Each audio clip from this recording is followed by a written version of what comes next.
Bonjour à toi qui regarde cette vidéo, j'espère que tu vas bien. Ça fait un petit moment que j'ai pas fait de vidéo YouTube. Mais écoute, nouvelle année, nouvelle vidéo, nouveau décor, nouveau jingle. Jamais, jamais solo. Jamais, jamais solo. Jamais, jamais solo. Jamais, jamais solo. Ah, solo, solo. Jamais solo. Sympa le jingle, hein. Un grand merci à Lodi Music. Lodi Music qui est une artiste gospel qui, je l'espère, fera sortir ses premiers titres, fera sortir ses premiers titres en 2026. Elle a fait plein de collaborations, mais on espère voir un petit peu ce qu'elle a comme univers au cours de cette année 2026. Donc si vous ne connaissez pas Lodi Music, je vous mets son Instagram et je vous mets également sa chaîne YouTube dans la description. Comme je vous l'ai dit, je suis de retour sur YouTube avec un nouveau format, de nouvelles vidéos, mais pas forcément, on va pas tout changer non plus, il faut pas exagérer. Alors je vais essayer de garder quand même le principe de base, mais avec des petites nouveautés. Aujourd'hui, je vous propose de découvrir 4 témoignages de parents célibataires chrétiens. Jamais, jamais solo. Jamais, jamais solo. La première histoire, c'est celle de Lisa Harper. Lisa Harper qui est une enseignante de la parole de Dieu, mais elle est également auteure. Elle raconte dans son témoignage qu'après une longue période de célibat, elle a décidé d'adopter. Le chemin a été difficile, il a été long, mais par la grâce de Dieu, elle a pu adopter une petite fille nommée Missy dans cette belle île d'Haïti. Lisa raconte que de devenir mère célibataire, ça a été vraiment pour elle un acte de foi, qu'elle a vraiment fait confiance à Dieu pour pouvoir mener à bien cette maternité. Pour elle, les nuits ont été difficiles, il y a eu le doute, il y a eu les peurs, mais elle s'en est merveilleusement bien sortie. Why did we write it? Who did we write it for? Kids who don't have skin daddies? Kids who don't have skin daddies, exactly. Like you don't have a skin daddy. I don't have a skin daddy. You don't have a skin daddy. But God is forever gonna be my daddy. That's right. God is forever going to be your daddy. Is he ever going to leave? No, ma'am. No way, Jose. He's never gonna leave. What does he think about you? I think he says, "Oh, I love that pretty girl." Aujourd'hui, quand on la suit sur les réseaux, on se rend compte que c'est une mère vraiment très inspirante. On voit sa jeune fille, puisque ce n'est plus une petite fille maintenant, mais c'est une jeune fille, Missy, qui est juste magnifique, qui est juste adorable. On la voit qu'elle suit sa maman sur les différentes conférences et c'est juste extraordinaire et hyper inspirant. Lisa Harper, c'est quelqu'un que vous retrouverez souvent aux côtés de Christine Caine, de Joyce Meyer, de Priscilla Shirer. C'est une enseignante vraiment très inspirante et très inspirée. Ce que je trouve extraordinaire dans ce témoignage, c'est que Lisa Harper, elle avait déjà un ministère, elle servait déjà dans le ministère, et le fait d'être devenue mère célibataire ne l'a en aucun cas empêchée de continuer à servir Dieu. À aucun moment, le fait d'être mère célibataire l'a empêchée de parcourir le monde et de travailler pour le royaume. Si vous ne connaissez pas Lisa Harper, je vous invite à découvrir des vidéos de ses enseignements sur YouTube ou tout simplement d'aller la suivre sur Instagram. La deuxième histoire que je veux partager avec vous, le deuxième témoignage, c'est celui de Jonathan Pitts. Pour la petite histoire, Jonathan Pitts est le papa de la petite fille qui jouait Daniel dans le film War Room. Jonathan vivait une vie heureuse avec sa femme Winter.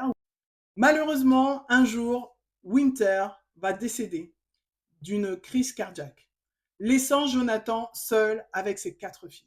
She's 38 years old, 27 days after our 15-year anniversary, and she basically was taking a nap, and I walked into the bedroom, and in a matter of seconds I could tell something was wrong because she sat up and she just kind of fell back over. I thought she was having a seizure, and I spent the next 20 minutes trying to save her life, CPR, all the things, and paramedics came, rushed us to the hospital, and most traumatic hour of my life, and I'm standing in the hallway pacing back and forth in the ER, and I'll never forget one of the younger doctors coming out and just saying, "Hey, we had a pulse, we don't have a pulse anymore, and so you might want to come in and say goodbye." And I guess I can't tell you what I was thinking in that moment because I really wasn't thinking much, but See, the good thing for me, growing up with parents of faith that raised me in the faith, is that in the good and the really hard, we grew up pretty poverty-stricken.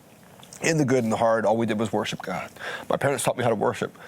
And so in those hard times, we worshiped. When we had need, we worshiped. And so I went into that ER room, and I remember putting my face, Winter's face is here on the bed, looking beautiful as ever. And I put my face on her face, and my tears were, I can remember my warm tears hitting her face. And I just said, sorry. What did you do? I just said, it's going to be all right, babe. I got the girls. It's going to be okay. And then just instinctively, I just began to sing, and I feel like God gave me the words, and He just began to sing, it's your breath in my lungs, so I pour out a praise, pour out a praise. It's your breath in our lungs, so we pour out a praise to you only. Great are you, God. Jonathan témoigne dans différentes interviews que pour lui, ça a été hyper compliqué parce que du jour au lendemain, il a dû gérer son deuil, gérer le deuil de ses 4 filles, mais aussi commencer à cuisiner, commencer à gérer une maison alors qu'il n'avait jamais géré une maison de sa vie puisque sa femme était là et c'est elle qui organisait toute la vie du foyer. Aujourd'hui, Jonathan Pitt s'est remarié et a aussi traversé des moments difficiles dans son nouveau mariage puisque le couple a perdu son premier enfant, mais grâce soit rendue à Dieu, ils ont un magnifique petit garçon et aujourd'hui, lui et ses 4 filles, son épouse et son fils forment une magnifique famille recomposée. La troisième histoire, c'est celle de Michael. Michael vit aux Philippines, à Manille précisément. Il est chauffeur de taxi, il est marié et il a un enfant. Un jour, malheureusement, sa femme décide de le quitter pour un autre homme et il se retrouve seul à devoir élever son fils. Michael se trouve complètement désemparé. Il ne sait pas comment gérer, il n'a pas de solution, il n'a pas de famille autour de lui, il est complètement perdu. Heureusement, son ami décide de l'emmener à l'église. Et lorsqu'il arrive à l'église, il est accueilli par une communauté bienveillante, aimante et sans jugement. Cette communauté va l'aider à se reconstruire. Ils vont lui apprendre à faire à manger, ils vont lui apprendre à coiffer son fils, ils vont lui apprendre le b.a.-ba finalement d'un quotidien, de comment élever un enfant et de comment prendre soin d'un enfant. L'église va aussi l'aider à trouver un emploi stable, dont les horaires sont raisonnables. Et aujourd'hui, Michael témoigne dans des groupes de pères. Il dit que Dieu lui a appris que la masculinité n'est pas la dureté, mais la capacité d'aimer, de protéger et de rester fidèle, même quand les plans de sa vie, même quand les plans qu'on fait en fait pour notre vie, tombent à l'eau.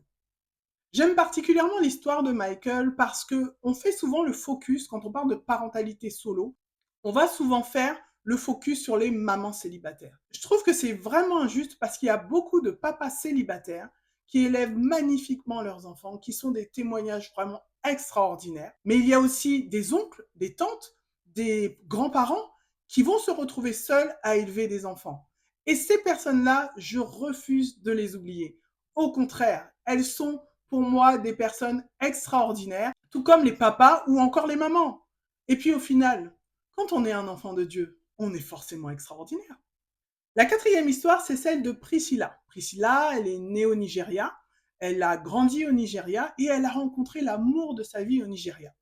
Lorsqu'elle l'a rencontré, des petits papillons dans le ventre, des cœurs dans les yeux, ils se sont mariés et ont eu des enfants. Son mari est devenu pasteur et ensemble, ils ont porté un ministère dans leur église. Malheureusement, un jour, la maladie est venue frapper à leur porte et a emporté son mari. Elle s'est alors retrouvée seule avec ses 2 enfants et elle a dû malheureusement gérer non seulement le deuil, mais aussi tous les problèmes d'ordre financier et matériel. Les premiers mois ont été extrêmement difficiles pour Priscilla, mais Priscilla est une battante. Priscilla avait décidé de se battre pour pouvoir donner le meilleur à ses enfants. Elle a alors commencé à acheter et vendre des petites choses et petit à petit, autour d'elle, elle a créé une communauté de veuves et de personnes seules. Priscilla est aujourd'hui une figure dans son quartier, mais aussi dans sa ville et elle est une inspiration pour beaucoup de mères célibataires et pour beaucoup de femmes en général. Voilà les amis, j'espère que cette vidéo vous a plu. Moi, j'ai eu un plaisir à la partager parce que j'aime beaucoup les témoignages. Je suis une fan inconditionnelle des biographies, des histoires et particulièrement des témoignages des enfants de Dieu parce qu'on voit la main de Dieu tout simplement dans ces histoires et c'est juste incroyable et extraordinaire.